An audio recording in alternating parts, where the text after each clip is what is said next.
All right, fellas. Now that we have understood the basics of Tableau, we understood the Tableau pane, we understood filters, pages, marks, show me, table pane, and the startup menu over there. The entire menu has been understood and clearly taken into account.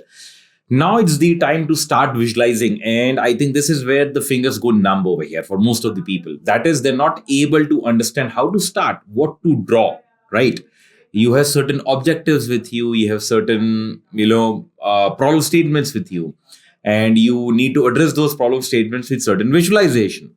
Fair enough, but what do we need to do? How do we start? Right, so that's the confusion I want to start with, because I can tell you about the graphs. Anyways, I'm going to tell you about what bar chart is, what line chart is, what bubble chart is, and we'll discuss this in detail, definitely.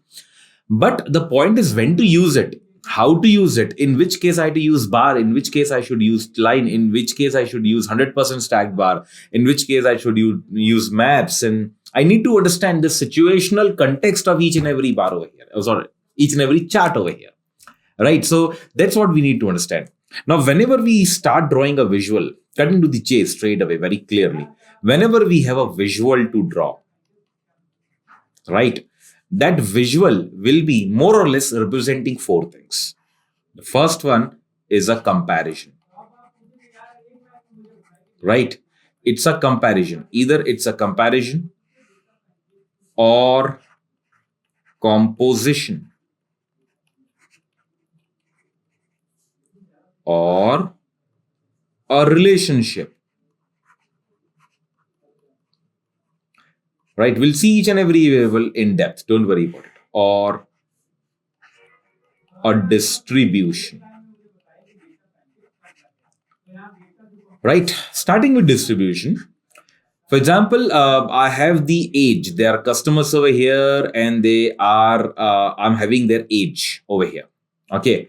Or probably let's say I have customers and I have income over here. Now I want to understand how the income groups are distributed. For example, if I talk about, let's say, the entire range of the income is from a 0 till let's say 1,25,000 INR. All right. And there are bins of 10,000 or probably 5,000. That is 0 to 5,000. Then we have 5 to 10,000, right? Then we have 10 to 15 and so on like this till finally 120,000 to 125,000, right? So how many people lie in this range? How many people lie in this range? How many people lie in this range? This is nothing but the distribution of this particular variable based on the customers, right? This is called as distribution. Relationship is simply the case that if there's a change in one variable, what happens with the other variable? For example, discount and profit. There are very high chances that they are in the reverse direction, right? But if I talk about, let's say, discount, I should draw. If I go for, let's say, a sales and discount, probably I'm talking about a relationship which is a more positive relationship. That is, if I probably increase the discount, the sales will increase. And if I increase the discount, the profits are going to decrease. This is a negative relationship over here. So either I'm showing a relationship or distribution if you're talking about some variables over here. There are two more, which is comparison. I'm comparing over here. I'm comparing items. I'm comparing sales of certain categories over here, right? So this is category 1, this is category 2, this is category 3. I'm just taking the example of a bar chart, but there are many, many graphs. And again, this will also deal with what you need to do. I mean, the comparisons are also of multiple types over here, right? So what kind of comparison deals with what graph, what chart, we'll see it over there. But comparison means simply comparison, comparing two or more entities, two or more categories, two or more items over here, either sales, profit, quantity sold, or anything else, any other variable which is coming to you. I just took the example of the most commonly used variable, right?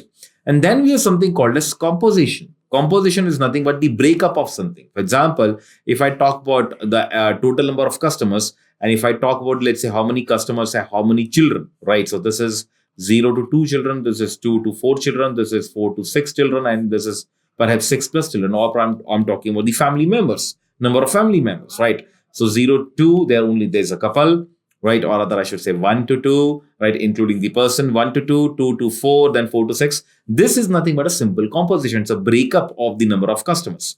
Again, in fact, all four of them, comparison, composition, relationship, and distribution, all four of them have multiple, flow chart over here as well. What kind of distribution? There are multiple types of distribution. There are multiple types of relationship over here. Right. So I'll just show you one diagram. I think that diagram is going to give you a fair bit of idea about what we are going to talk about. All right. So this is the chart I'm talking about. I came across this chart when I was doing a project for Tata, right? Tata Forge over here.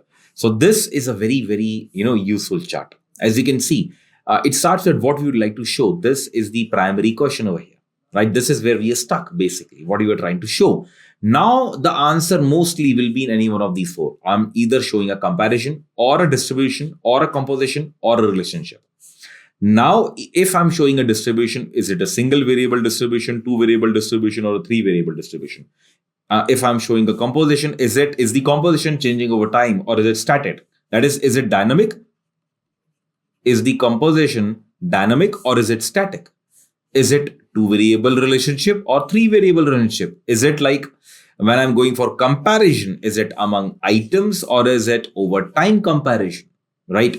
So every time, as you can see, the flow chart actually doesn't end over here. It starts from here. And once the flow chart starts, it gives me clarity to land up upon which particular chart to go for. Right?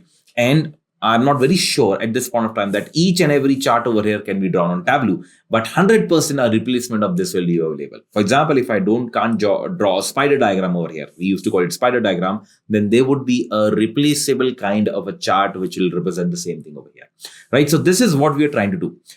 Please, pardon me over here. The image probably is not very clear over here because I'm showing a magnified view of the image right now, but rest assured that this is what we are going to go for. Right, this is what we are going to study, and this is how we'll bring in more clarity about how to visualize and when to visualize.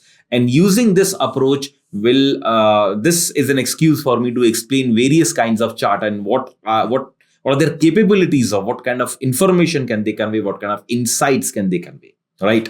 So pretty exciting for me. I'm sure it is exciting for you too as well. Guys, so what we'll do from here is we're going to pick up each one of them one by one, and we're going to study each and every graph. What exactly can you do when you're talking about comparison, distribution, composition, and relationship? Let's see it.